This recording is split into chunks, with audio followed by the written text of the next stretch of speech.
મહીસાગરમાં આજીવન કેદની સજા અપાઈ કે જ્યાં માસૂમની હત્યા કરનાર માતાને આજીવન કેદની સજા આપવામાં આવી છે।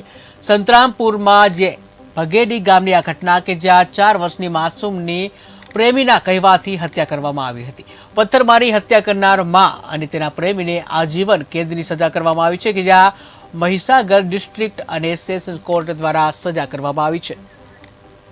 ખેતરની સીમમાં એક નાના બાળક 3 થી 4 વર્ષની લાશ મળી આવેલી, જે અંગે સંતરામપુર પોલીસે તપાસ કરતા તે બાળકના ખૂનમાં તેની માતા સવિતાબેન અનિલભાઈ તડવી રહે છાપરીની હોવાનું ખુલેલું। ત્યારબાદ વધુ તપાસ કરતા તે ગુનામાં તેના પ્રેમી જાકબ અહમદ સુમા મુસ્લિમ નાઓના કહેવાથી તેના બાળકનું પથ્થરમારી મોત નિપજાવેલું હોવાનું તપાસમાં ખુલેલ। જે તપાસ બાદ આરોપીઓ વિરુદ્ધ પૂરતો પુરાવો જણાતા તપાસ કરનાર અધિકારી દ્વારા કોર્ટમાં ચાર્જશીટ કરવામાં આવેલ અને 21 થી વધુ મૌખિક પુરાવા તેમજ 40 થી વધુ દસ્તાવેજી પુરાવા તપાસી તેમજ દલીલો ફરિયાદ પક્ષની દલીલો ગ્રાહ્ય રાખી નામદાર સેશન્સ કોર્ટે બંને આરોપીઓને તથા દંડની સજા જે નામ સીમાવર્તી ચુકાદો નામદાર મહીસાગર